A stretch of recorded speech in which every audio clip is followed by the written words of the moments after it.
little bit from Tyrus specifically. We've spoken at length about him.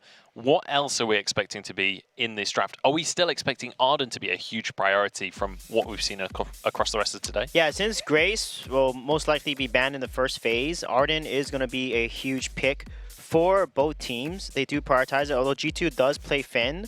So let's see if they're going to take the Arden away. But SK also plays Lara into Arden, and they've had a lot of success. But I actually prefer Lara over Arden because I feel like Lara counters Arden because she disables his protection abilities, etc. So they're actually going to first pick the Lance here and put it on Keanu, who has an amazing Lance. So this is an exciting draft already. And Baron goes the way of SK Gaming. Hundor going up against that carry that he's so well known for. Kavolafar going to be grabbing that and taking that into the lane. So already a strong draft from both teams because, you know, G2, they're going to be very happy with that Lance pick. Yeah, G2 is going to be happy with the Lance, but at the same time, SK is going to be very happy to have a Baron on their side. It's one of the stronger picks that we've seen. It has been banned away a lot, but when it does get picked, the Baron is currently in Europe sitting on a 5-1 record. Yeah, but also Baron is really good into Lance because once he has jump chest maxed at max level, he can't be rooted. He can just jump out of it. So Lara will potentially be a good pick here, or Finn, because Finn is a good counter, but Lara Baron is just a strong combo because of the heals and the amount of burst that Baron has. So with G2, they need to pick a melee hero that can get onto Baron, or they need to pick a hero that can outrange him. So maybe Celeste if they want to play the range game here.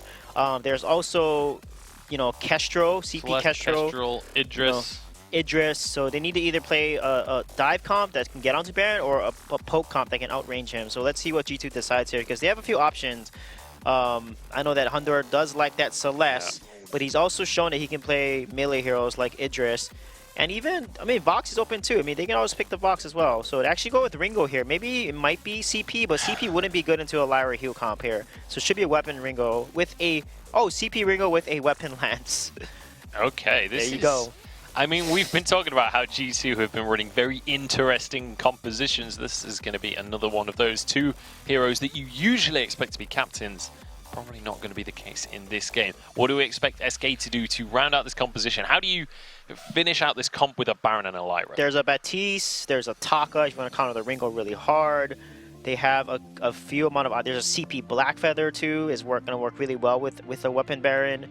So I think out of the two, probably CP BF or Baptiste will probably be the best pick here. Or even Koshka if they want to run over the early game. So let's see what they want to pick. Certainly a few picks available. There's going to be a lot of AoE coming out from this G2 Esports team. Like, if they can get fights where things are stacked up, Samuel going to be the final pick there. G2 could, in theory, like, demolish health bars if they can get those clustered fights. But, you know, with a Baron on your side, as well as a Samuel, SK are pretty happy to take the clustered fights as well. Not only that, but it's Tyrus on Samuel, one of his most well-known heroes. The Ringo is... It's interesting because it's actually started to be seeing a little bit more frequently. It's only had one game in Europe, but over in North America, this pick has started to come out a little bit more often. It's been picked up like 3 times within the last week or two. And so it's interesting to see teams starting to move towards this Ringo a little bit. But I just, against this composition that SK has, I just don't know or don't think even it's going to be strong enough, but I'm excited to see Dark Potato back on this Lance. This is a pick he played a ton last season. We'll have to see how he's going to do with that one. What are your thoughts on the composition switch? Yeah, I don't like Samuel pick here. Like I said, if Lance lands a root on him and Ringo jumps on him, Finn gets on him, Samuel is pretty much dead. So CP Blackford would have been better if there's some mobility. They're going to focus down on Samuel most likely and then just take care of the Baron once Samuel is gone.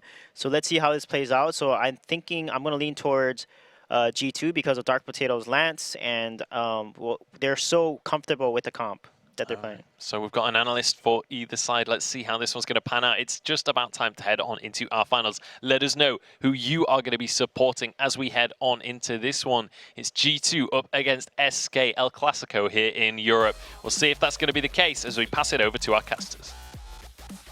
Thank you very much, guys, over on the desk. And 50-50, that's what I like to hear. Can go either way. G2 versus SK. My name is George, joined by AJ once again. And we're about to get into the first game of this best of 3. This is going to be a really interesting series, Jaws. I mean, even just looking at game number 1 for a second, from the picks, we're seeing a few things we haven't seen either in a while or almost at all. Like, Kvalifar he's not played a lot of Baron. This guy is known for his melee characters in lane. What's he going to do on this pick? Hundor's playing Ringo. Ringo, in general, not seeing a huge amount right now, and it looks like it's going to be Crystal, which is, very much a European thing. We haven't seen a lot in North America. Curious to see how that's going to do on the current update. Dark Potato's back to Lance in the jungle. Again, this is something we actually do know him for, but it's not a popular pick right now. You have to ask yourself why. And then Tyrus, he's the only one playing something that I feel like is just like totally, this is Tyrus all over. It's Samuel, right? He's really well known for this pick. Curious to see how it's going to work, though, in conjunction with Kvalifar on the Baron. Because this is definitely a weird situation here. We don't see Kvalifar play these kinds of heroes often. This is now 2 range damage threats. That could be really good if Dark Potato struggles to get on the back line, but it also means that Hundor is not really in a dangerous position anytime he wants to fire off Hellfire Brew. It's very unlikely that, there's not someone jumping on him and making it so that it's hard for him to sit there and channel it. It's going to be about whether or not, SK have the ability to kite in these fights, or if there's perhaps, there might be a way, and I think it is possible that they can actually kind of hard engage to try and kill Hundor quite quickly. Or even just, burst down Dark Potato on the front line with the amount of poke damage that they have. It seems like there's a lot of options here for both teams with how they actually play the compositions. Well, I mean, you spoke a little bit about Tyrus. How well is he actually going to perform, right? And Suijay said on the desk, and very rightly so, he does get jumped on, like Kvalifar almost did. Took a little step backwards, though, to not get impaled. And if Dark Potato can find these massive impales onto Tyrus, or even Kvalifar when his jump jets are down, it's going to be a bit of a problem for SK. They're not the strongest composition in terms of like late game. Well, they are late game, but there's a small fight going on. I'll finish my point in a minute. Quibble onto Tyrus. Dark Potato following up really well. Nice impale onto Wrath here. Kvalfar's actually going to join the fight. Keanu going really, really low. Same with Dark Potato. They're just going to get chased out here. This could be a double for SK. It is. 1 each for the carries. Kvalfar and Tyrus picking up a kill each. I'm not sure why G2 committed so heavily to just going for a fight there. To be honest, although they have some potency early game with the Lance, the Crystal Ringo and Finn don't do a heck of a lot in the early game, especially when you're comparing that to Samuel Lyra, which is a huge 2 versus 2 combo in the jungle early. And to be honest, even Kvalifar, if he's able to have the time to do basic attacks early, which normally he's not, then he's going to do good damage, like respectable damage. And in a choke point like that, the splash is actually relevant. So yeah, interesting decision to commit to a fight there. This has really accelerated the members of SK. I mean, Kvalifar has a tension bow at 3.5 minutes. That's pretty obscene. Only a little bit obscene. A Baron ahead early isn't something you want to deal with late, because he'll more than likely two-shot you. But the thing with G2, they've got so much engaged potential, and they have Hundor as well to kind of subsidize that with a lot of damage from Hellfire Brew. It's going to be, I think, a bit tough for SK if they can't kite back. And Tyrus is going to be very good at that, and Wrath perfect on this Lyra using that Bright Bulwark. But the only massive problem I can see for them is going to be very easy for G2 to delete a single target, and then it'll face 3v1, 3v2 even. I have to see what they want to do. They're putting a lot of damage onto Kinu now, rotating up towards that lane, and now SK have complete control of it. Hundor taking a fair bit, and until Hundor gets scared up as well, it's going to be a dark day for G2, because that Crystal Ringo is not going to be that early game powerhouse that he's kind of seen as going the weapon path. Yeah, Ringo, when you go Crystal, has a very different power spike, to be honest. Later in the game, Ringo does do a lot of burst damage. This build mitigates that a little bit, and actually, we definitely got to talk about this, going for the alternating current. For a while, the school of thought was that Ringos just make the most impact as Crystal when you just rush Shatterglass, because it really augments your ultimate, and that's basically what your entire kit is built around.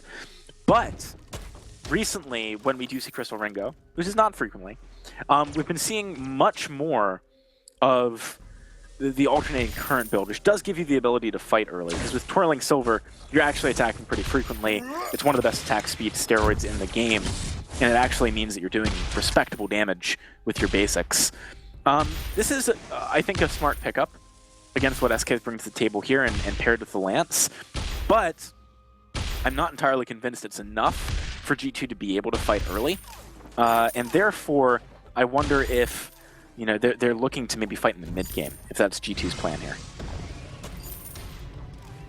Could possibly be, but hang on a sec, AJ. You say mid game, I say early. That's 2 tension bows now on the map. Dark Potato's got his. I say, I'm just going to go ahead right now. I'm going to say there's going to be a team fight in 2 minutes where Dark Potato and Hundo are able to almost one-shot one member from SK. I'll take that. There you go. That's my prediction. I'll take that. Within 2 minutes. 8 minutes and 15 seconds, all right? You ready? Wow. All right, okay. Yeah. There's going to be a fight. Dark Potato's going to leap on somebody. They're going to instantly get killed or close enough. Tension bow and Lance, pretty big, but Tyrus now and Raph taking firm control of G2's jungle here. Drifting Dart comes through, and Dark Potato denied a little bit of this, and the poke from SK is just a little bit too strong. But Hundo now, he's got that alternating current, like you said, different power spike timings for him, but that is definitely one that he wanted to hit early. All right, Goldmine now being the focus of SK here. G2 is in position to maybe contest out Hellfire Brew is available. Ooh, Hellfire Brew's going to come out. It's only going to strike Tyrus. 308 damage, not bad. Oblivion's going to come through as well. He's going to sleep, actually, or at least deny some of that engaged potential. Here we go. Dark Potato's in a lot of trouble. SK are going to come through. They're going to delete him. Tyrus almost goes down. Cavalifar secures the kill, though. And now G2 are on the run. Hundo not being able to do all too much, and Keanu without his level... Keanu without his level 6 won't be able to do too much either. I told you someone would die quickly, and it was Dark Potato. This is really interesting. I mean, what exactly is Dark Potato meant to do to get into these fights? He's really got to firmly just commit and run in. I think he needs boots early, perhaps. Maybe Keanu should get some more treads. It's pretty hard for him to get in position, though. Yeah, maybe a little engagement here. Nice force to call onto 2 people. There we go. There was the kill I was talking about. Raph is going to fall as well. Raph and Tyrus bite the dust, and now it is only Cavalifar to defend his jungle. Does take away the front healing camp, but hey, I told you, AJ, 2 minutes, and we hit it. You said 8 minutes, 15 seconds. Yeah, but between 6 minutes, I said and Raph was already low. Wait. Between... That's not how this works. That's not how you... Like, you don't go to the horse races and you're like, all right, I'm going to bet on this guy to come specifically first, and then he comes in like top 3, and you're like, yeah, that was my bet. Like, okay. All right, whatever. Someone blew up. 2 people from SK blew up, and that's why I kind of predicted maybe. Hundo's never broken myth, though. They've evened up the gold lead, almost. They're at about 1,000 right now in favor of G2. And now SK wandering down to the shop, and with a Sorrow Blade finished on Cavalifar, now he's starting to hit big. Yeah, Cavalifar is definitely doing some serious damage. Tyrus, as well, is in the same boat. They just need to pick a fight where, you know, as I said, they don't have someone who's already low on health, and where Raph can actually play intercept for the team, you know, interrupt a lot of what's trying to go on here. Talk about burst damage, man. Hundor gets wiped out with a lot of burst damage there. He's got to be careful. Hellfire Brew comes across. Ooh, yeah, it's going to come across. Going to find Cavalifar, but they don't really care. Ion Cannon with a follow-up rocket. See you later. Cavalifar picks up a kill. They're going to find a turret as well. That Oblivion only just missing with G2 skirting out of the way. Burst damage from the tension bow, pretty strong from Cavalifar. Man, this is absolutely insane damage coming out of SK Gaming. These are 2 picks that really do have a spike if you go for, like, especially if you go for this build that Cavalifar is going for. So, positioning from G2 needs to be perfect, and they need to be able to actually engage a fight and not give time to the side of SK to position so that they can just jump in and burst someone down. Because that's pretty easily happening at the moment. Burst damage from both of these sides is quite apparent, especially with Tension Bow. I kind of like Tension Bow being meta. I'm not going to lie, just because it's very comical to watch someone get deleted within half a second, and that's why Grumpjaw absolutely terrifies me. Devil Monocle and Tension Bow. I can't wait until that is actually fully meta on everybody, but it probably won't be. Raph's going to get found, though. That Impale is going to miss because he passageways his way out. Nice little happy fingers on there. Does manage to get his way to safety. Happy Feet is going to follow that one up, but SK, they can't find... Well, no, sorry, G2 can't find a kill, but with that gold miner being quite hotly contested now, almost full, they're going to maybe look for something here. Tyrus is going to open up with a Drifting Dark. Dark Potato taking a fair bit of damage, has to combat roll away, and Cavalifar shooting a couple of rockets their direction as well, and that will mean gold miner maybe to SK here, as 3 members of G2 are going to back. Yeah, this is definitely a situation where G2, as I said, they need to be able to just engage straight away, or the poke damage, the sort of incidental damage almost that happens just by being near SK gets too much. So I think that G2, vision is going to be critical. I know I mentioned this a lot, but especially with a Finn, you want to have vision so you can find the forced chords that your opponents don't expect. And in addition to that, I think Dark Potato, like I said, needs, in fact, what's he got here? Yeah, he needs to get one more level of his boots so he can just run in and actually set up a fight. Alternatively, they can try and play the game that they're trying to play right now and just play very slowly, but they have to dodge poke. They have to dodge skill shots, because then Hundor can turn around if they miss position and just land a big Hellfire Drill. Oh, Hundor's not doing that right now, man. Oh, forced to chord. Oh, no, it's going to get blocked, right? Hundor takes half his HP, and the fountain actually had to get popped there from Keanu. Comes Cavalifar. Oh, takes a lot of damage from Dark Potato. They're going to root Tyrus. He has to kite back now. Nice Oblivion to segregate G2. They will be able to get that out. They will be able to get out alive. But blinking health bars with Raph healing them up won't be too much of a problem. But SK, they make one little misstep like that, that could be the turnaround for G2. That was definitely the kind of fight G2 wants to take. It was very snappy. They kind of just all went together. They synced up, right, with the ultimate coming out of Hundor. But at the same time, it just wasn't quite enough. I think maybe once Hundor picks up another item, perhaps a Shatter Glass, maybe it starts to shift. I mean, you got to realize that ultimate alone can win games if it lands at the right time. Well, Sweetjay put it perfectly, didn't he? One person gets segregated or just even pinned down from the side of G2. They blow up and they fight the 2v3. But Hundor just, like you mentioned earlier and like you alluded to, needs to stop getting hit by these massive rockets coming out from Cavalifar and Tyrus as well, with Drifting Darks and On Points. Be extremely, or Madison Verdicts, I should say. Be extremely punishing to him. And now SK getting some vision down. It's going to be fairly important for them, especially when it comes to this mid-game. Haven't lost a turret yet either. You could say SK definitely in firm control of this game, and the pace is going in their favor. Monocle finisher of Cavalifar, Tornado Trigger up next. You could imagine Dark Potato failing that combat roll. That's embarrassing, because you're just going to go straight back to the base. Cavalifar picks up another kill. He's 4-0. Scary Baron. It's kind of rough when you miss one combat roll and you instantly die. Like, that's when you know the opponents have too much damage for you to deal with properly. With that, finding the gold payout, I mean, it's not like they lost a huge amount from the kill, right? Because there wasn't a lot on the map for SK to leverage that into. But at the same time, that's the kind of thing which tilts you, right? Like, if I'm playing and I combat roll and I fail, excuse me, and I instantly die, that's the kind of thing which just tilts me right away. SK, they are definitely in firm control. They have a big gold lead. I think that if they aren't able to close the game within the next maybe 7 minutes, then Hundor gets to a point where he can just one-shot people, and that's pretty scary. But SK has a lot of room to breathe here. They've got a while to close this game out before it really gets to that point. Only pretty scary is the... Again, a little understatement, but hey, SK looking for a little bit of poke here. Keanu is just not too happy. They're actually going to go for this engagement. Forced to Chord is going to find nobody because he dies already. Hundor is going to make his way out of the fight. Raph's going to chase him, and now Dark Potato on Cavalifar. He's easily going to take him out. Hundor going fairly low. There's the double kill. Where's the triple? Raph is just going to steal it away, or in fact, Tyrus does. SK find the ace. They're going to find maybe another gold miner. Maybe not because it's pretty low, but hey, they're going to find another turret at least. I really don't fully get behind the Lance pick here. It doesn't do a great deal in the later stages of the game, other than maybe keep people off of Hundor's Ringo. But the thing is, you can't actually keep Baron and Samuel off of someone. Like, their range is too high.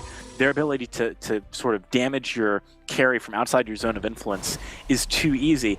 And as a result, Lance is kind of just sitting here in a lot of these fights, dying before anything happens.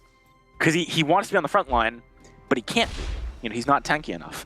Githian Wall, sure, maybe that mitigates a little bit of damage, but you don't want to be popping it just for that. Maybe the window here, I almost think you could have gone proc Lance, Weapon Ringo, and tried to win early. Maybe that works. Going for the Crystal is just, you're staking so much on landing the Hellfire Brew. And that's really hard to do effectively and have it be as impactful as you need it to be. Here comes another fight. Well, they're going to try. Cavalifar looking in the sideline. Jump jets in. Bye, Hundor. See you later. Double, triple, quad rocket. Cavalifar deletes him. Keanu is next. Double kill. He's going to go down. Cavalifar is going to find himself another kill. SK, let's be real with ourselves, AJ. There's no more need to commentate over these fights because they're always going to go in their favor. They might just look to end out the game here. There's only 2 turrets in their way. Such a dominating performance. And we said Cavalifar, known for these melee laners. Apparently, he can play Baron as well. Yeah, Cavalifar is definitely putting up a very strong showing on the Baron. I think a lot of space is being created by Tyrus' Samuel and Raf's Lyra, but at the same time, you know, this is a really tough composition to deal with unless you have hard engage. G2 just doesn't. They're trying to work with bad tools. And yes, there's that saying about a poor workman who blames them, but really, I mean, in this instance, I think you can, right? Like the draft was where things started going wrong. All of your eggs in one basket is bound to end in tears for G2, and that's what's going here. Now with the Kraken push, let's see if SK can just end things right here, right now.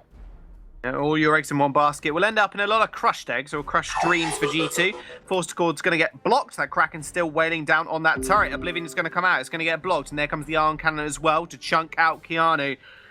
Here comes the damage, here comes the turrets, and I think G2 kind of more than happy to almost give this one up. That turret is going to fall, Cavalifar's going to focus the crystal, Raf's going to hit it as well, Tyra's, the Kraken, everybody is just going to have a field day. SK Gaming will take the first game off of G2 in this week's finals. You know, it wasn't quite to this kill. extent, Jaws, but that was almost a foregone conclusion before it began. I really don't think G2 should have been playing the Crystal Ringo into that composition. Yes, it lets you compete with the sort of threat range of your opponents because you're playing against a Samuel and the Baron, but you can't do nearly as much from that range, and no one else on your team can do anything from that range. So what happens, right? Well, I guess a little mix-up in the draft would help. I mean, we'll see what they want to do in game number 2. To give us a little bit more insight, though, we have Munch and the boys over on the desk. I think Cavalifar heard us talking about Tyra's carrying and wanted to step in on that one. Now, we talked right at the start about the kind of late game G2 against early game SK. It feels like it's pretty heavily in favor of SK right now. Suijay, you predicted G2 for this one. Like, what went wrong? Yeah, I thought Dark Potato would make more initiations with Lance. They needed to land a root, CC, and then because they have double CC with Finn and Lance, and then Ringo just needs to clean up. But every time they got engaged on, they were never the initiator. And when they had a few successful fights is when Lance was able to set up those plays. And if they did not delete somebody from the double CC, then a Lyra comp just excels, and boom, they're going to lose the fight because of the heals. There's no mortal wounds on the side of G2. I want to go back to also what our casters were talking about there, and it's the range differences with G2. You have Lance and Finn who want to be on the front lines, and this Ringo who's staying so far back. You know, we see it in these replays. We saw it in the end score line. Both the Lance and the Finn had 4 deaths, while the Ringo only had 2. And at first glance, you think, oh, Hundor just played much better than his teammates. But it was really because Hundor just couldn't really be involved in most of these fights outside of throwing down his ultimate. Yeah, it was very difficult for him to really get involved and get onto those carries. And it got to a point where beyond sort of 10 minutes, it already was starting to look really bad for G2. And then once we got towards the late game as well, things kind of got from bad to worse. And we didn't really see Hundor manage to come online at any point. Yeah, not at all. I mean, the Baron ultimates too, all they did was really rushed onto Hundor, and then he didn't have defense like a Samuel. And because Hundor didn't initiate with an ultimate, they were always on the back foot. Again, SK constantly was much more aggressive and knew what they needed to do, and always got, like, watch the Baron ultimate here and how he jumps over the wall and just destroys Hundor. Beautiful play by Cavalifar there for sure. Yeah, just the sheer damage as well out of Cavalifar. That, and then the few times that Ringo did get the Hellfire Brew off, more often than not it was blocked as well. So this is one of the reasons why I don't think the Crystal Power Ringo is a viable pick right now, because you block his ultimate, and what else does he bring to the table? Like, that's it. And we saw Keanu Nakoa actually tweeted earlier today after their games against Fnatic saying that he was surprised by their own drafts, kind of like a little bit like, how did we get away with that series? Now they've come into this series, and I feel like their drafts are still fairly similar, right? If you tweet something like that, you'd expect it to dramatically change, but still going with a CP Ringo and then a Weapon Power Lance, it still feels like a very off-the-wall draft. It's not exactly a meta composition.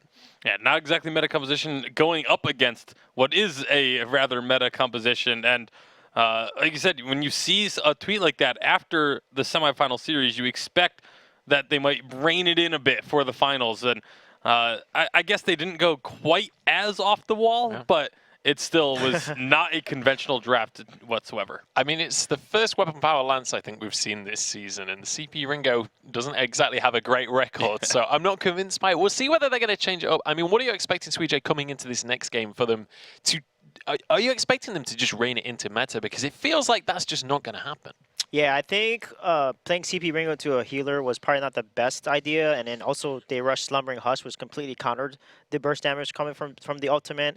So I think G2, they need to prioritize a healer, or if they're going to play with the lockdown Lance comp, they need to play something that can carry harder than the CP Ringo can.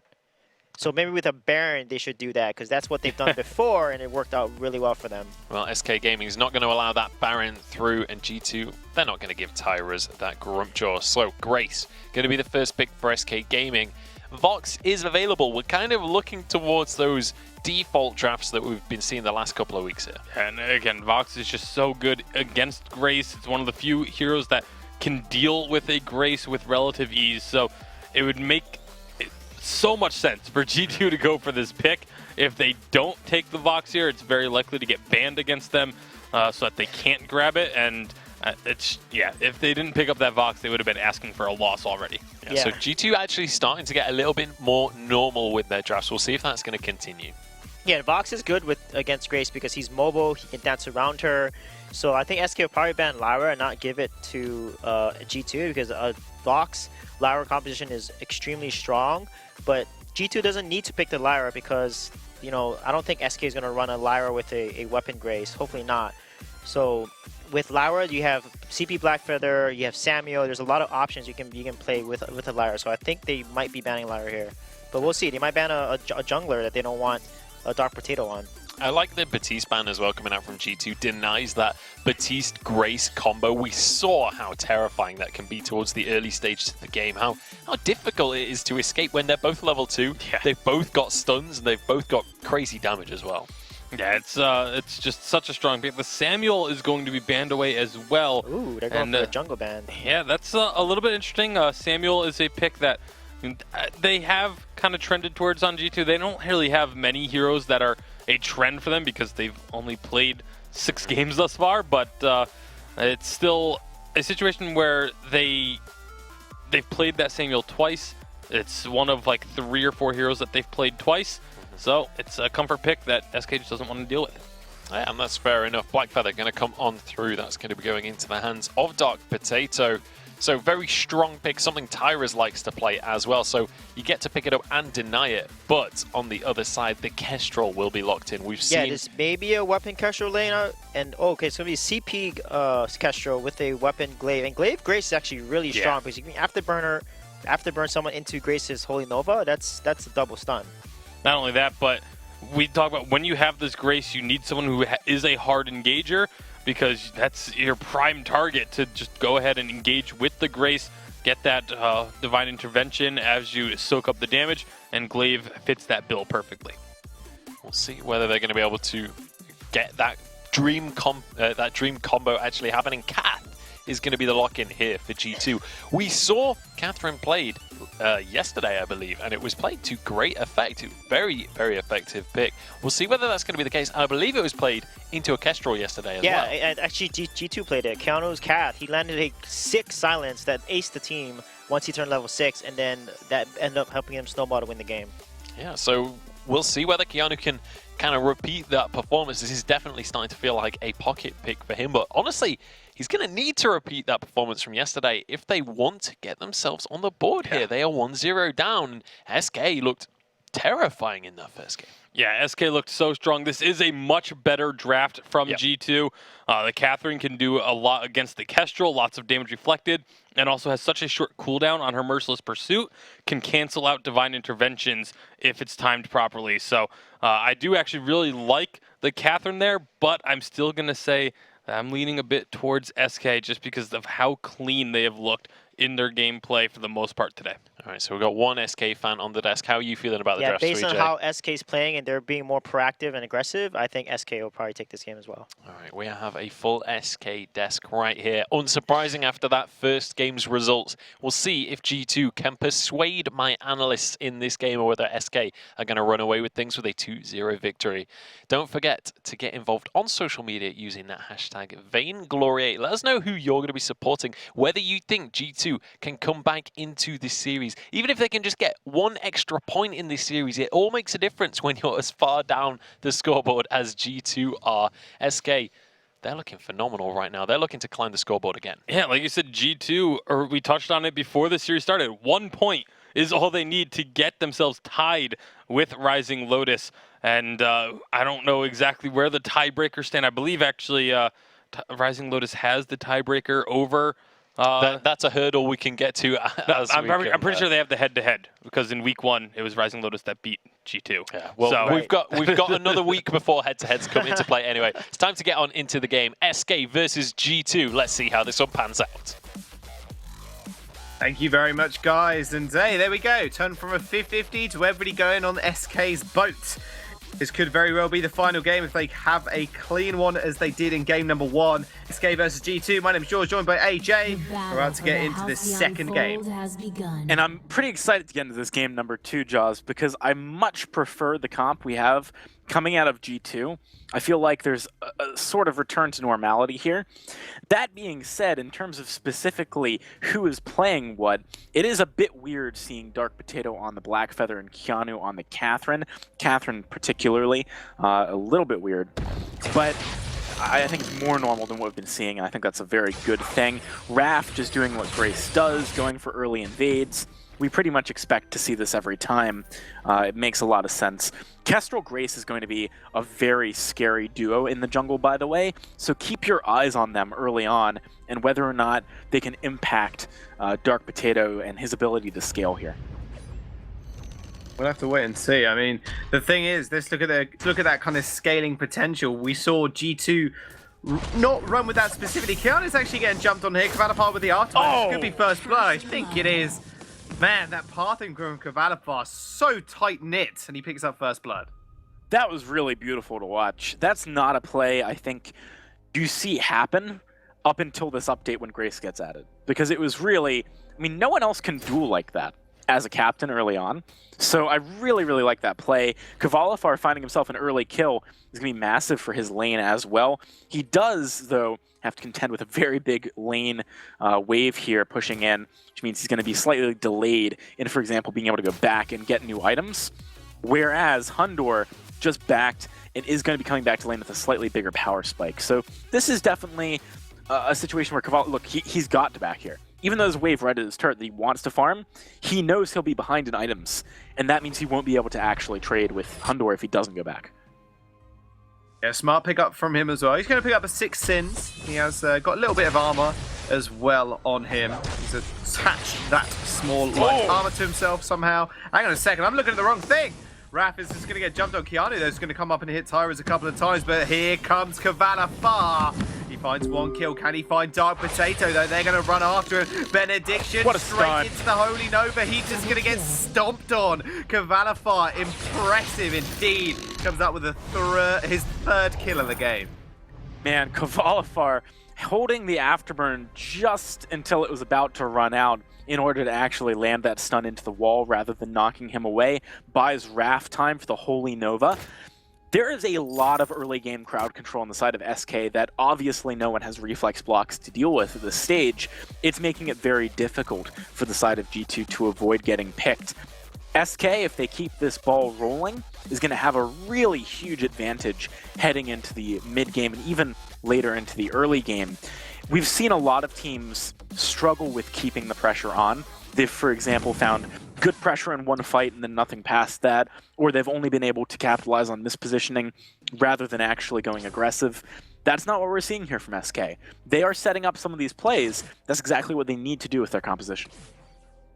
Man, they are looking so clean, even cleaner than they did in game number 1. Dark Potato is going to return to the lane. Actually, not going to get the stun Cavalifar because he's got that afterburn. Be able to get away. Scot-free. And now Dark Potato is going to get jumped on. Holy Nova did end up missing, but he's still going to take a benediction. Raph just no fear at all. Just no problem walking up to Keanu. He knows he can actually just duel him. Keanu now is on this. He's on the Catherine. Now, what can he really do in these team fights apart from use this massive blast tremor and maybe interrupt the divine intervention? Because he's only got that single target stun, and the amount of follow-up that SK do have, we've already seen it, it's just so immense. How's Keanu actually going to deal with this?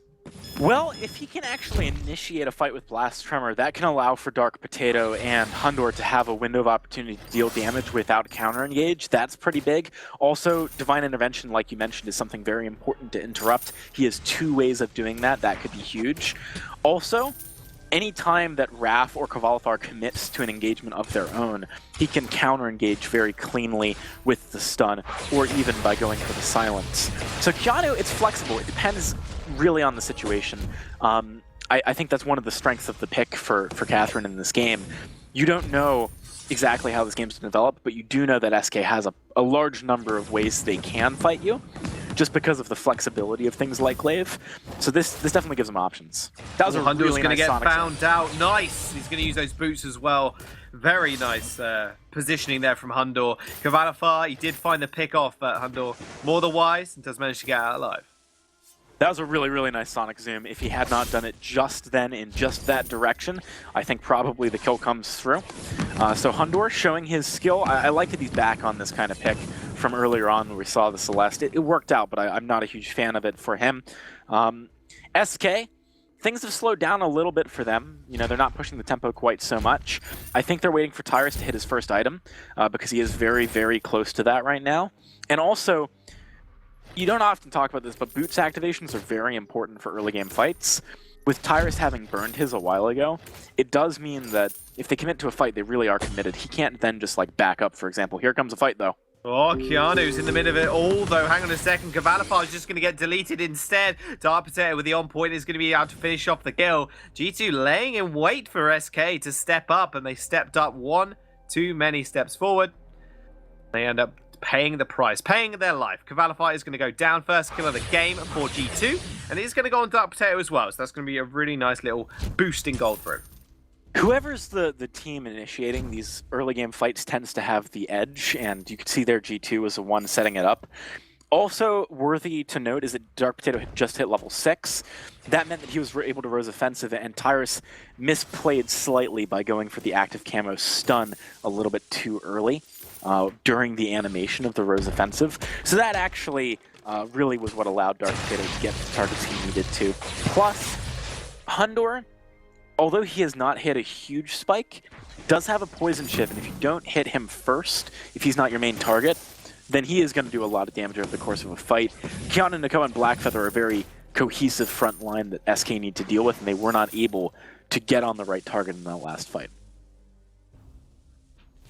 Well, I guess they just need to repeat that a couple more times then. That's the story of any game, I think. Going to be Shatterglass picked up for Dark Potato, and now SK looking for a little something here, although Dark Potato is going to return to lane. Nice little stun onto Raph to take a lot of damage, but Holy Nova will knock up Dark Potato, and now Cavalifar in that front line is starting to pay the price for being so far up, as Hundor is going to be able to trade rather efficiently as well with that poison shiv. Tyrus is starting to do some good work here as well. You can see the damage because he's Crystal from the splash of the Glimmer shots, really doing a lot of work on the back line, forcing Dark Potato back. This does give a big window of opportunity for them to take Gold Miner, and that's definitely the kind of objective I think SK is well suited to taking early in this game. They are not necessarily the strongest team when it comes to skirmishes or team fighting. They are good at getting picks, but that's not the same thing, right? Picks are about finding someone who's out of position or forcing someone to be out of position and then getting one kill. Skirmishing and team fighting is much more what G2 can do, right? Like, they can win a real fight 3v3 quite handily if they have good positioning, whereas SK, I don't think that's necessarily true. So I like the fact that SK is going for these kinds of objectives. Interesting that we have a contraption early from Keanu. It's going to be good at spotting out Tyrus. And also, against a pick composition, having a contraption does allow for you to see them coming a lot easier, which can be very, very important, because that's one of the ways you lose against a pick comp. Well, the pick composition is real for SK. They've made it work thus far, but the problem with pick compositions, you have to continually find these kills in order to snowball ahead. Oof, Dark Potato. Ooh, that almost killed him. Almost one shot, one kill coming to life, but maybe looking for a little engage here. Here comes Cavalifar. Divine Intervention was huge, but he just gets erased by Keanu, and that massive blast drum is going to silence them all up and cut down the rest of SK. G2 chasing Raph now. He's all alone, but he's kiting around those turrets, and that will be an ace for G2. That all was on SK to make the engagement, but G2 turned that around on an absolute nutmeg. Frankly, it was all on SK to not make the engagement. I don't know why they thought that Divine Intervention at level 1 was going to do anything to keep Cavalifar safe. Very much an overestimation. Now they're going to lose him in another turret because, again, why are they fighting like this? Huge misplay. Huge misplay from SK. They've given away basically all of their early game lead as a result. I think G2 are now firmly in the driver's seat. We had 3 kills at the start, now he's got 3 deaths. That's a sad story right there. 3 kills, and he's tried to go for these engagements and tried to go for the plays, but the problem is, with Hundal now scaling up, as well as Dark Potato on the 4 and 1, he's got Shatterglass, 3 crystal bits here, AJ. He's doing a lot of upfront damage, and it's very hard for actually Cavalifar to actually find anything if he doesn't have Raph to back him up. They're just getting poked out, and this is going to be their main downfall, I can imagine. Now SK, they've lost 2 turrets. This is all looking in favor of G2 now. We are 10 minutes in with a 3k gold lead. G2 are turning this one around. They are, and it's because SK is not really finding the picks they were looking for. They've mostly been finding real team fights. You really need to be careful if you're SK not to fight G2's win condition, right? And that's exactly what they're doing.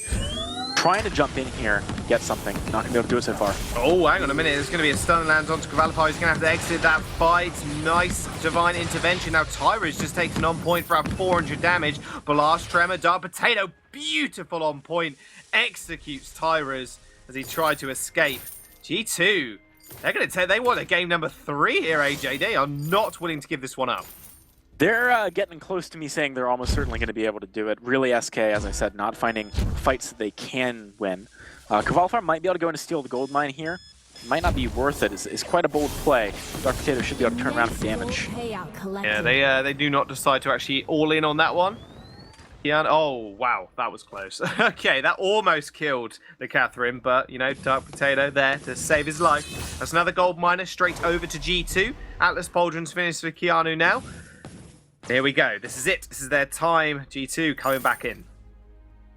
All right, SK, let's talk about what they need to do to get back into this game. They need to make sure they're competing for vision. Against Keanu Nakoa's contraption, though, that's very difficult. It is possible. It's mostly going to be about flares, which means that they're investing a lot into it. And it's not gold that stays on the map. It's gold that's there and then gone. But if they get one pick, they have the ability to turn that into something else, and that's what they're looking for. Alternatively, they can try and win by getting a good active camo trap at the right time. That's pretty difficult to do against a skilled team like G2, but it is possible. And maybe one final option would be trying to engage upon G2 when they start an objective. Like if they start Sentry or Gold Miner, you might be able to find some good poke with Tyrus. You've got to make sure you're not hitting into the Storm Bubble. That's pretty critical, though. Yep, Storm Bubble doing a lot of work for Keanu right now. Now Cavalifar stepping up. Raph has taken a lot of poke damage from Dark Potato, but vice versa as well.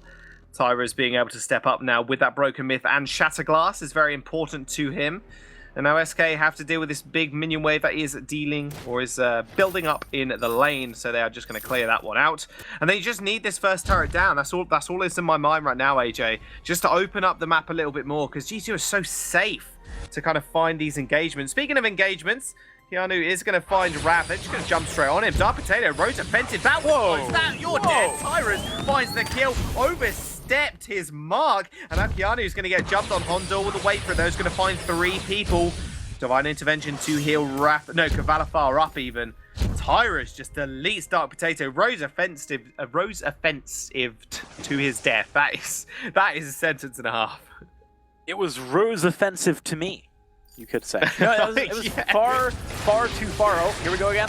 Oh, hang on a second. Yeah, Keanu's going to get jumped on Hundle, though, managing to fend off SK. There is all the glimmer shots. Don't quite find the mark. And now Dark Potato using those boots. Oh, nice dodge there from Tyrus to make sure he doesn't get hit by that on point once more. Now G2 just reclaim control. So that was definitely Dark Potato going too far. I mentioned this earlier with Grumpjaw as well. Sometimes you just end up a screen or more ahead of your team because you have such a variety and length of gap closers. You have Rose Offensive and the Lunge. That's going to get you too far away for your team to help you. And in that situation, Dark Potato had to burn Rose Offensive back. Very well played by Tyrus, though. Let's give him credit. He timed the Glimmer Shot to land exactly after the invulnerability wore off. But still, that was enough. SK found a kill as a result. They got a lot of pressure down. I agree with your point, by the way. Getting that turret is critical here for SK. It's just hard for them to find that window to do it. If they can actually open the map a lot. It's going to make G2 need to, use their vision very defensively, perhaps. Here comes an engagement from Raf. Maybe. He's got the he used the benediction on a couple of people on G2, but couldn't really find anything else. He had the Holy Nova, but Tyrus is just kind of trapped in this sidelines here. Maybe looking for an active camo stun. They're actually going to find the stun of Cavalifar, who's going fairly low. Nice stun and Holy Nova onto Keanu. There comes the blast tremor. That Divine Intervention was not blocked at all by Keanu, but it doesn't matter at all. That is huge kill.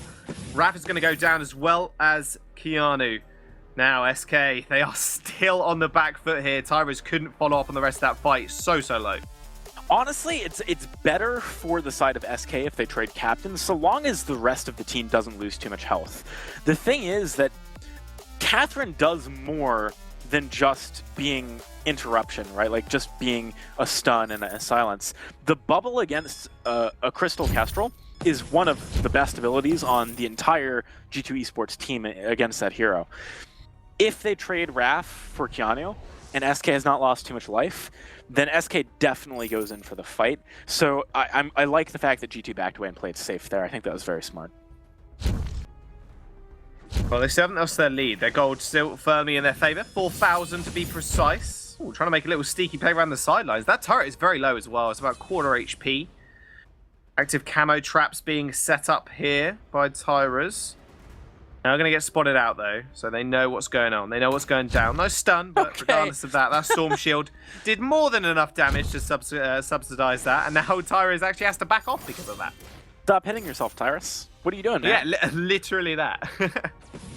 Yeah, this is what I was saying, though, right? Like, honestly, Keanu Nakoa's Stormguard Bubble is like an additional hero against Crystal Kestrel. It's just so good. You have to find the right angle, either by flanking and bursting Hundor or Dark Potato, or simply by, playing a long enough fight that you can get around that cooldown and make it happen. They are trying right now. Ref wants to go in. That's going to be a nice punt away on Dark Potato. Nice, actually, a blast tremor there. Actually stopping a lot of that damage. Tyrus is just going to get soloed out here by Dark Potato. Although the damage and the healing coming through from him is massive. Dark Potato almost falls down. Raf's going to be able to find that kill, but now it is Hundor just chasing after Cavalifar and Raf. Those bounces aren't going to quite hit Raf, but they do find the kill onto Cavalifar. That was so big. That fountain came in the nick of time to save Dark Potato there. That was honestly a good attempt by the side of SK, but it might be a little bit too late in the game for this to work out, and I think they needed to decide that Tyrus was the one they were going to back up sooner. Because they decided to use Divine Intervention on Tyrus. That's great. I think that's a fine play. But you need to augment that by having, Cavalifar come run interruption and Raf to move in and maybe go for the Holy Nova slightly before that, so you've got some time to work with.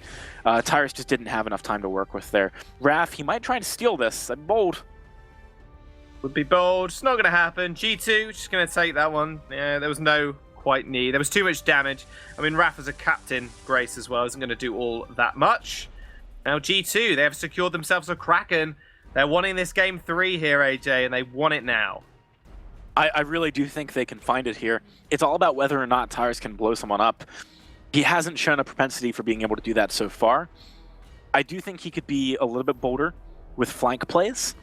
Mostly he's been trying to set up on the front of a fight.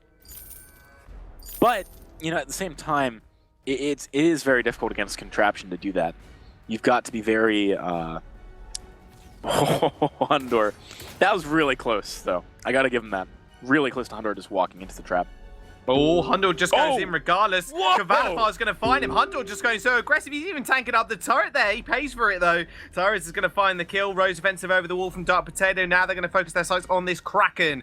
Can Keanu and Dark Potato do anything? That one-shot, one-kill is going to strike him, so I can guarantee not. Big old blast tremor there. But it's not going to matter. That Kraken's still going to take that turret. And that was Hundor going way too aggressive. I've never seen Hundor do something that aggressive before. He's normally a pretty measured player. I don't know if you've met him in person. Actually, you did. We spoke to him at Unified Live Championship. He's not the kind of guy you'd expect to just be like, all right, guys, I'm going in. Let's see what happens. Definitely unnecessary, too. There was not a good reason to go for that play. Very, very bold. I can't agree with it. Now, Kvalifar should be able to take down this turret. Opens up the map a little bit. Some comeback gold, some Kraken gold. Maybe SK have a path here. They just need to find that burst damage on a carry again. It's not always going to be as easy as the carry moving into your range, though. Very good point. And, yeah, moving into that range. Are they going to want to? Probably not. Hundor, though. Hang on a second. Tyrus actually picked up the Frostburn there, so we're actually slowing down on those Glimmer shots now, so it's going to be very, very key for him. Thing is, can Dark Potato get in range of Tyrus? That's the question. One shot, one kill. He's going to find Dark Potato. Oof. My goodness, that's go time, I think. Yeah, Raph actually decides it is. Kvalifar hiding in this brush. Still active camo setups for Tyrus, trying to poke over the wall with those Glimmer shots. It's going to take Hundor to around half HP. Now, SK, they're not willing to let this game go at all by any stretch of the imagination. 3,000 gold now in favor still of G2. What can they do? Hundor is at that point now, breaking point you could say with that pickup. He's got full metal jacket, he's full build, doing a lot of damage, but it all comes down to the CC chain of SK. Can they pull it off? And if they can, probably going to be able to win. Also, this Frostburn is a really big pickup for Tyrus. They need to be using it in order to stop G2 from committing quickly to fights. So far, G2 has been very assertive, and I like that. You know, something was missing earlier. They've just been going in. But if you're slowed up by the Frostburn, it becomes a little bit hard to get in the position you want to be in. I like that they're playing around the jungle walls as well. It's pretty difficult for someone like Keanu to do anything if Hundor's on the other side of a wall. Did you need to land the skill shots, though? I'm going to say, I think they're going to go in for this one. Yeah, one shot, one kill. That's going to leave Tyrus very vulnerable. Blast Trem onto two people. They're going to chase him down and knock him down. Hundor's going to be able to pick up that kill, and now is only the matter of time before Raph ends up falling. E2, they find the opening, and they find it well. I got to say, Tyrus opening up with a one shot, one kill. Maybe a little bit of a mistake. Yeah, I think Tyrus just gave the game away. Maybe they defend this Kraken push. I don't think it's likely. Tyrus has not looked quite as comfortable on this Kestrel as he has on some of the other picks we've seen from him. Maybe a bit more vulnerable to bannings than we thought. I do think, though, that SK had a really good window of opportunity in the early game. They just didn't quite find enough in them to really put the pressure on that they needed to. We've got Kraken on the side of G2 now, though. They might be forcing this game number 3. Man, wouldn't it be crazy if Dark Potato just came back and immediately G2 goes all the way to win the finals? Certainly make a big statement about, you know, whether or not they're still the strongest team in the region. That would be a heck of a storyline. We'll have to wait and see if that happens. I mean, SK, they still can come back. That's the big thing. But they've got a lot of turrets to knock through. Now, Dark Potato... Oof, that hurts. Tyrus taking an on point to the side. A lot of damage. Now, one shot, one kill, just used to damage that Kraken. You can see SK, they've got a fair bit of Kraken damage potential. We'll see if they can knock it down any quickly. This is the point in the game where they need to make a play, and they need to make it now. Here comes the straight in. Those war treads being popped from Keanu is go time. Raph in the back line. Holy Nova only onto one person there. They are going to have to focus on that Kraken. Tyrus gets jumped on, gets deleted by Dark Potato. And I got to say, AJ, this might just go to the game 3 here. Double kill for Dark Potato. He's 8-3. There's nothing stopping this guy. Comeback of the century. If he comes on and wins this week, this is going to be an absolutely spectacular statement, like you mentioned. They're going to take the ace almost. Kvalifar runs with his tail between his legs, and G2 take this to a game number 3.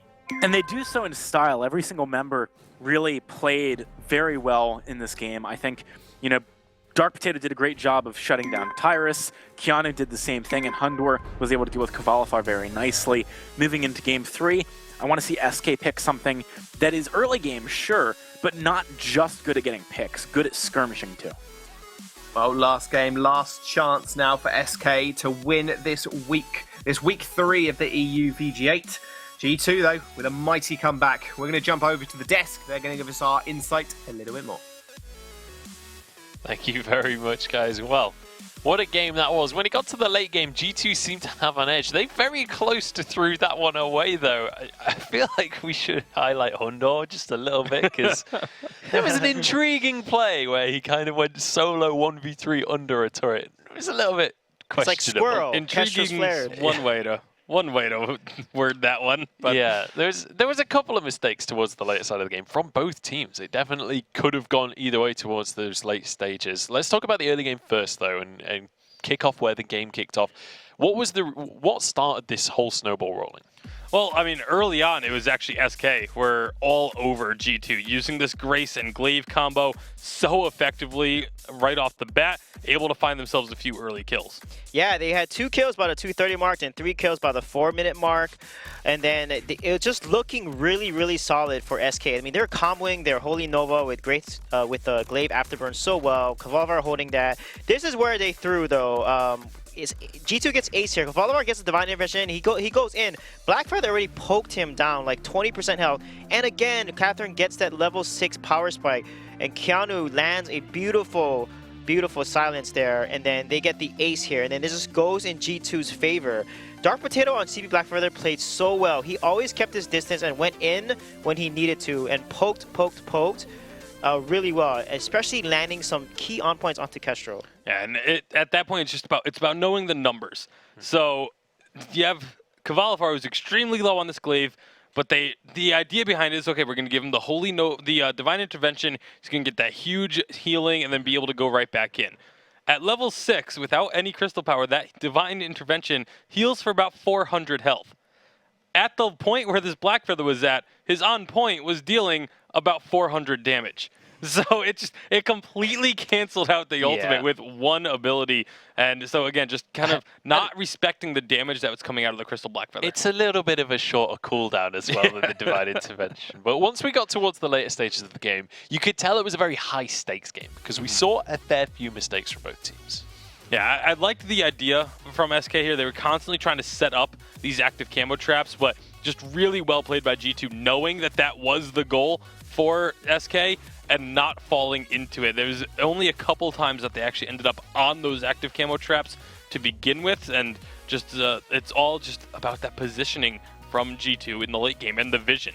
Yeah, Keanu gets such a good job with the vision here. This vision here is actually what led Hundor to rush the Kesher, honestly, which is hilarious because he actually throws and gets deleted here, which is pretty funny. But Keanu on Catherine is solid. I mean, this guy is so good with Catherine, and when he gets his Catherine to the late game, he gets a no wave, then a silence. You can see the no wave here.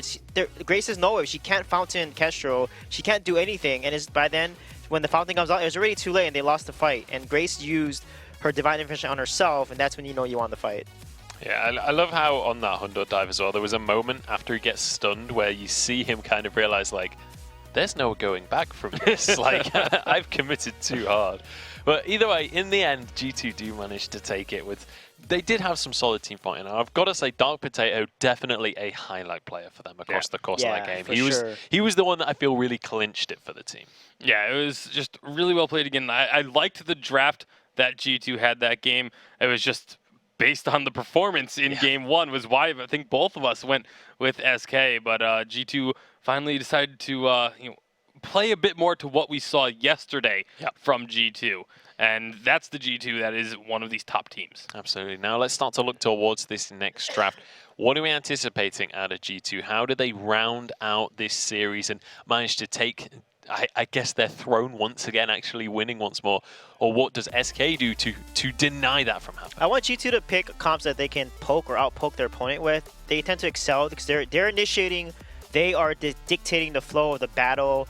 So they definitely need to pick a comp that is either more aggressive or is able to outpoke SK, so SK can't dictate the matches. You want aggressive? How about a Grumpjaw? Does that do aggressive enough I like for the you? Grumpjaw.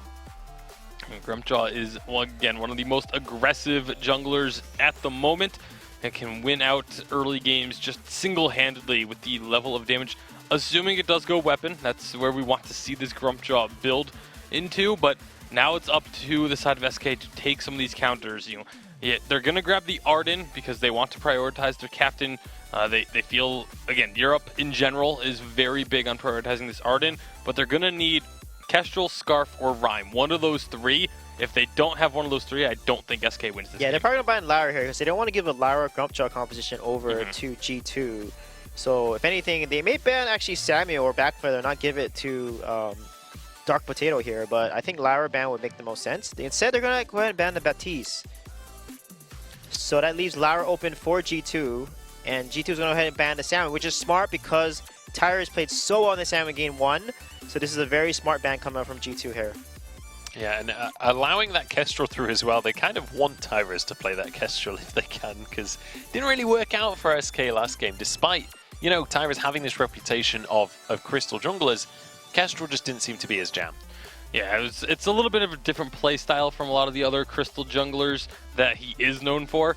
And so they're going to go ahead and grab an Idris. Idris against the Grumpjaw. Yeah, we'll see. He might be playing CP Idris, so maybe he think he can kite the Grumpjaw. But if Grumpjaw lands his Hangry or his A, then Idris is going to be in a lot of trouble. So now they have Lara open, they have Adagio open. They can do a lot of different picks. They have Catherine open, which counters Idris pretty hard. So they can actually pick Catherine and run like a CP laner for Hundor here and run a weapon Grumpjaw. So let's see what G2 is going to decide. But if they do that and they get Catherine, I'm going to give the game over to G2, honestly, because Keanu's Catherine is pretty amazing. So I'm going to go with Lance actually here, which is not a bad pick. So hopefully they're going to do the weapon Grumpjaw and a CP laner. Yeah, this is the thing. They already picked Lance once this series, but when weapon power Lance in the jungle, and we were expecting it to go into the hands of Keanu, and we know that Keanu has a great Lance, so maybe that is going to be the case on this one alongside the Grumpjaw. This is great. This is a really, really strong draft from G2. There's a lot of lockdown between Lance and Grumpjaw, and even Adagio has a little bit himself, but being able to just power up the Grumpjaw as a weapon Grumpjaw, it's going to be absolutely devastating when it gets onto a target from SK. Yeah, we'll see a lot of damage coming out from this G2 composition, and obviously the lockdown coming out from the Lance. Now, what do you go with if you're SK right here? Apparently the answer is going to be Scarf. So Scarf in the jungle, as well as Idris in that lane, which leads you to believe that the Idris is actually going to be weapon power rather than CP. Yep. So as long as G2 wins the early game and snowballs it, does not let this Scarf get late game, they can win this game. Yeah, but if they play passive like they did in game 1 and not aggressive like they did in game 2, they could give this game over to SK in a late game. Yeah, Scarf is one of the picks that can beat Grumpjaw, but again, it's only if you let it get late game. Early on, this Grumpjaw should be able to absolutely destroy this Scarf, especially Grumpjaw Lance. Like, Scarf should pretty much not be allowed any farm in his jungle throughout at least the first 5 minutes of this game. It should be completely controlled by the side of SK. Yeah, we'll see. We'll see whether G2 can actually play this early game composition. It's kind of weird that we have G2 on this side with the Grumpjaw and everything playing very aggressive in the early, and SK going to be looking towards the late game. It's kind of the tables have turned on this one. How are we feeling about the comps, 3J? It's tough because I love Keanu's Lance and I love Raph's Arden, but I'm gonna give this to G2 because I love the Adagio Grump combo. Okay. Yeah, it's so difficult to pick because again, it's just all depends on how they play in the early game. And so if that early game, they should be able to have that dominance in the early game, and because of that, I'm going to have to go with G2 as well. Okay, so we have 2 for G2 on this one, and this is very much, I feel like this is one of the closest ones to call that we've had so far here in the European VGA. Oh, yeah. Previous weeks we've had Mouse in the finals, and they've looked Indomitable. This time they got knocked off their pedestal, and now we have an incredibly close matchup on our hands. G2 up against SK Gaming. We want to know who you guys are going to be voting for as well going on into this one. Hashtag Vainglory8 is how you can let us know who you're going to be supporting. Do you want G2 to take the crown this week, or do you think SK Gaming have done what it takes to overthrow them coming on through into this game? Now, before we do just jump into this, apparently the game is in fact ready, so let's head it over to our casters and get our grand final underway. Yeah, we're here, we're ready. Thank you very much, Munchables. This is the last game, G2 versus SK, and this time you guys are on the side of G2. All right, I'm keeping track, don't you worry. You've been flipping sides like anybody's business, but we're here to be very impartial, AJ. We're ready to go. SK with CP jungler once more, and Tyra's picking up the scuff. You know, I'm here to be impartial, but I have to admit I'm partial to the composition coming out of G2. I really like the fact that they picked up the Grumpjaw for Dark Potato. I think that's going to be quite a strong lock-in for him. Also, Hundor and Adagio, this is a pick that he used to play back when Adagio was admittedly a little bit stronger, but I think he knows how to execute on it, and Grumpjaw is a hero that synergizes nicely. You know, you're constantly up in their grill, makes landing the splash damage from the fire very easy. Hundor, he's got the mechanics to follow up and do a lot of work. Kvalifar has been making Idris work very well for him so far, and Tyrus has historically had good performances on mages from the jungle, so I imagine his Scarf, which I've seen a couple of times if I recall, will be fairly effective too. Now, the bigger question mark for me, and Sweetie mentioned he likes both of these, so I'm just gonna, I'm with him, is actually the rumors. Oh, Kvalifar. Oh, Kvalifar, that's a lot of trouble. This might just be first blood. It is. They're just gonna run him down. That one impale from Keanu is just solidified G2 in their lane at least. Hundor picking up first blood. So, I mean, that actually leads me nicely to the point I was going to make previously, which is that, you know, I was curious about whether or not the captains were going to be super impactful here. Keanu, this is a Lance pick. Lance really can be very impactful in the early game, depending on if you land your impales.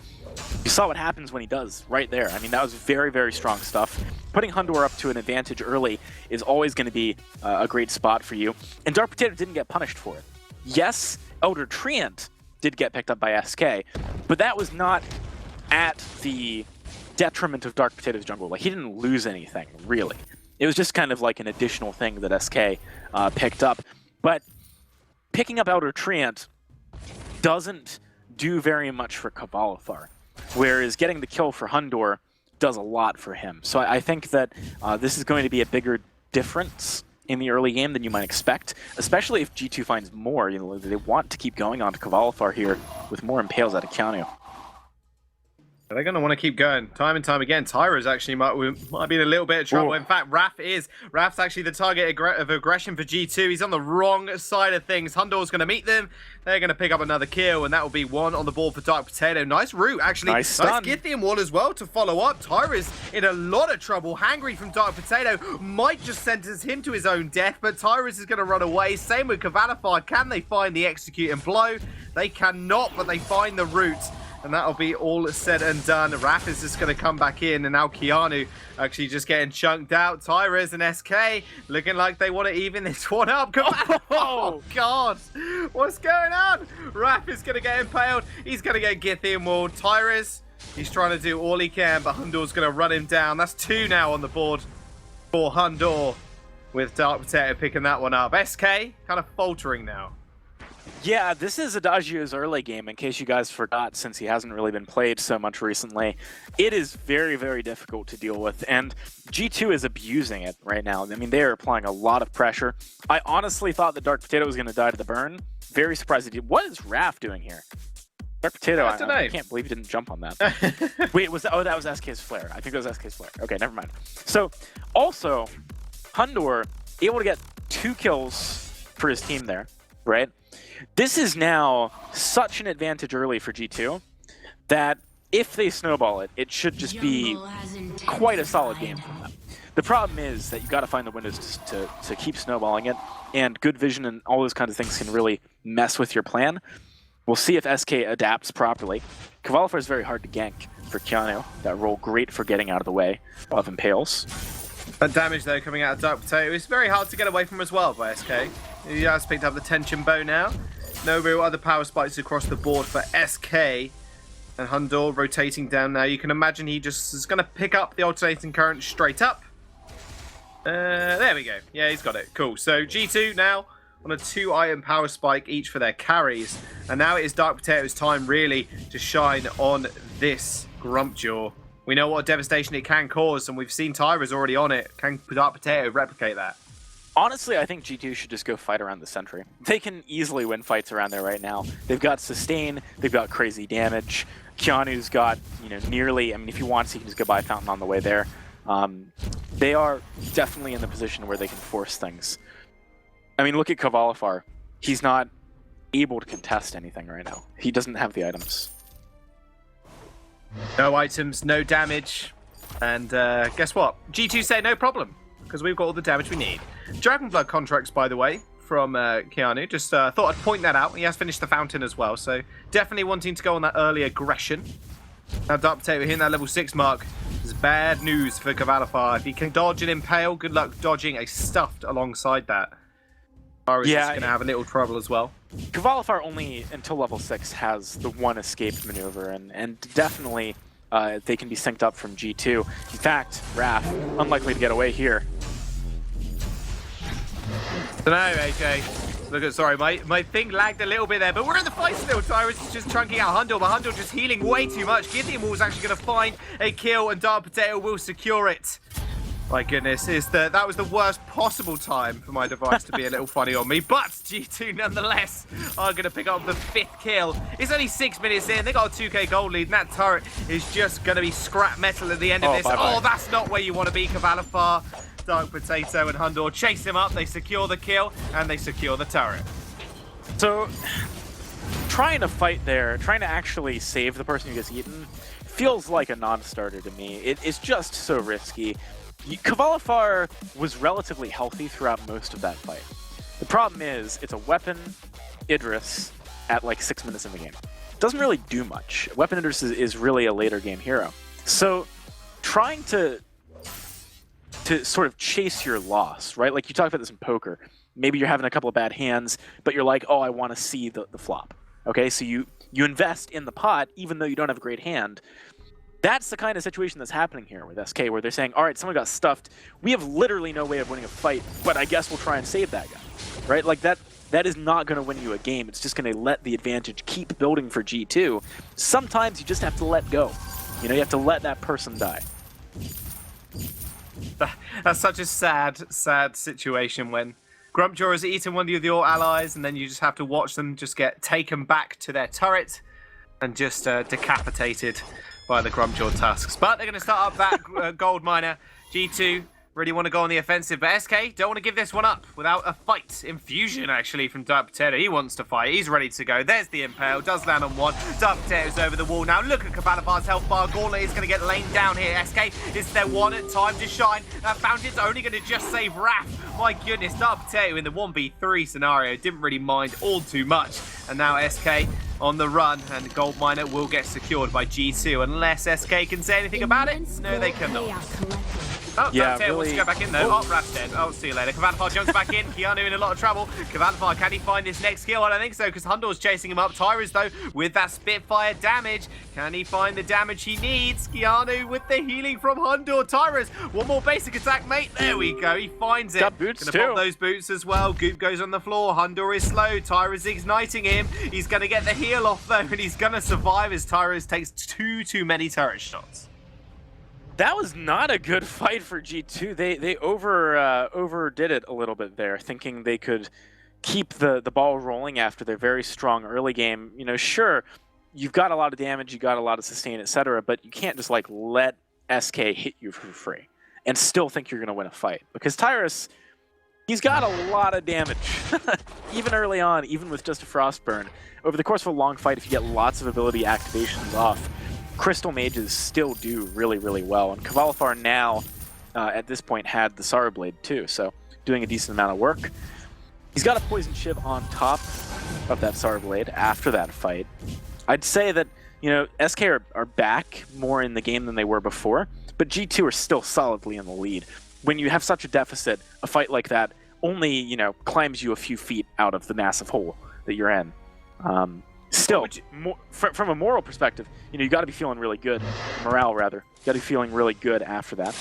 Crystal Sentry. Feeling good for G2 as they take a Sentry. And would you say the Poison Ship goes on top of the Sorrow Blade? That's one massive axe with a bit of a pointy stick on top of it.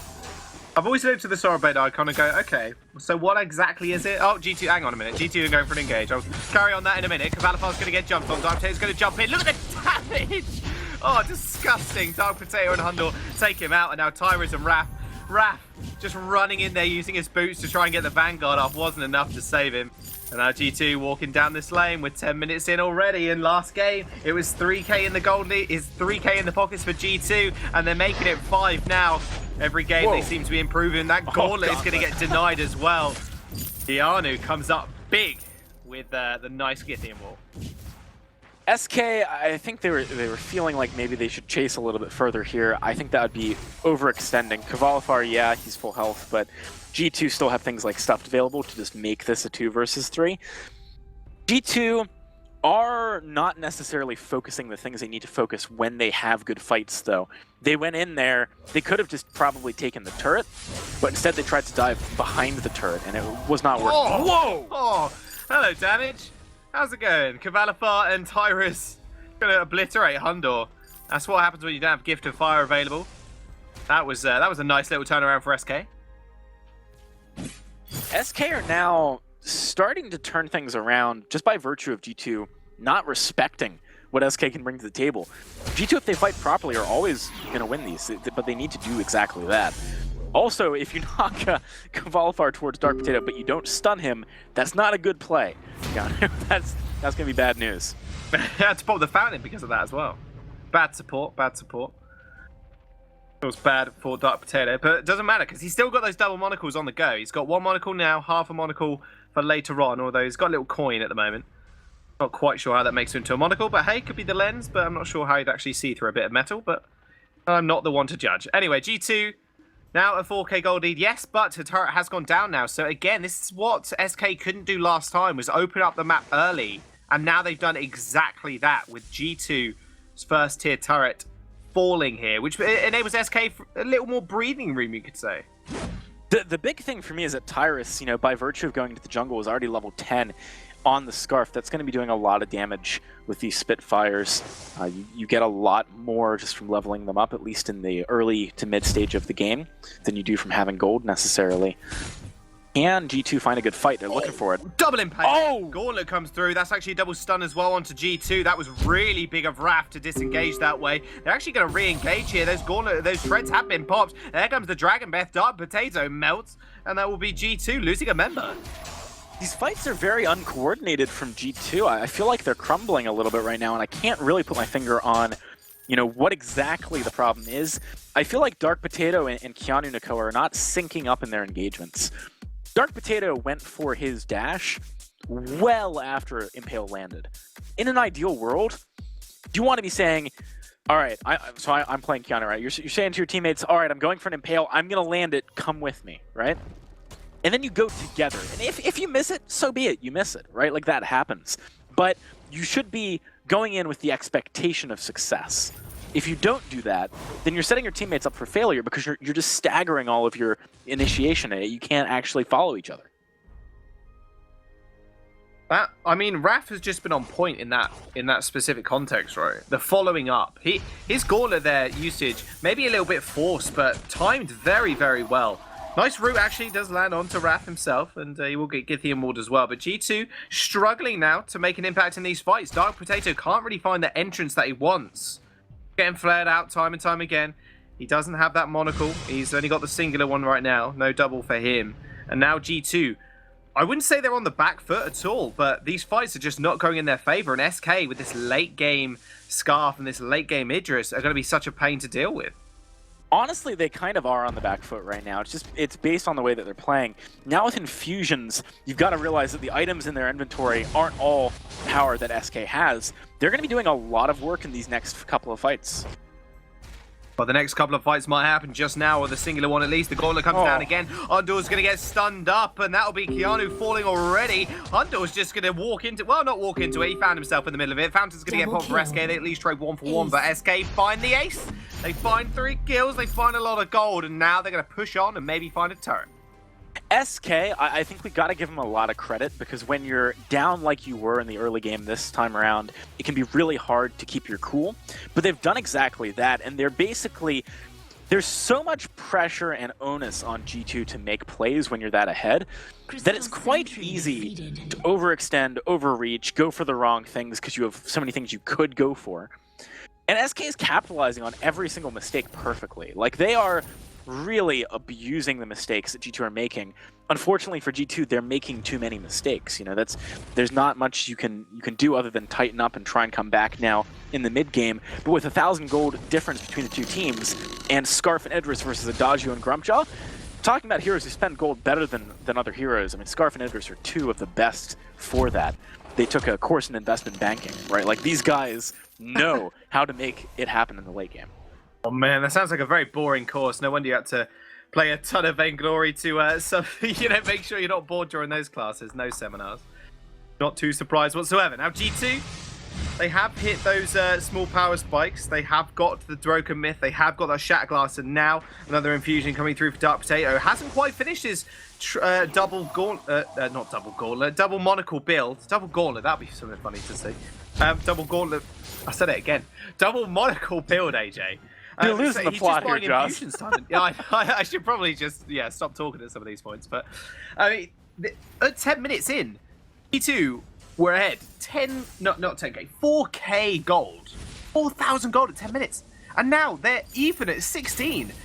SK have just come back what seemed to be a miraculous couple of team fights, and now G2 are really nervous and hesitant to start some of these fights because they're so scared of running into Tyras and Raph combo ultimate being. It's just too hard for them to even do anything right now.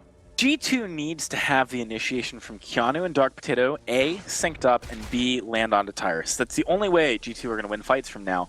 But they can do that, especially now with Aegis on Dark Potato. They've got more durability. Well, they want to find something. Gauntlet is going to come down, but Tyra's more than safe. Raph is going to pop those war treads, and now look at the back line here. It's just soloing out Hondor there. Kavalapar finds one. A stuff does land onto Raph, but it's not going to matter. Tyrus is now going to just run Keanu down with that Spitfire, with the Dragon's Breath, and SK once again find an ace onto G2. Absolutely huge comeback. The Kraken's going to go down as well, and that's the base wide open.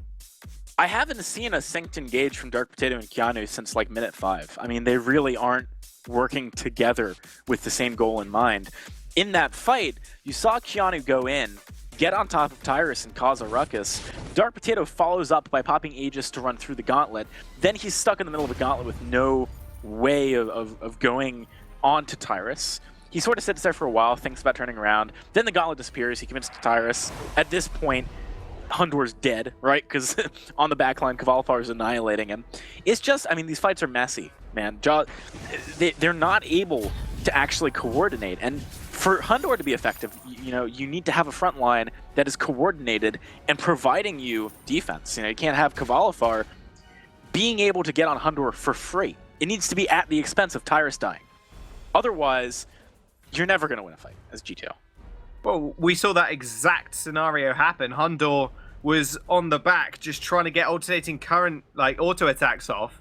And Kavalapar jumped on him. Keanu just repositioned, and it was all over for him. That will be the first turret going down, and there's the base being wide open. SK, they're looking for the victory, but G2 do not want to make it happen. Dark Potato is actually going to devour Raph. They actually end up taking out Kavalapar. It's going to be pretty big, but that gauntlet coming down is also pretty huge.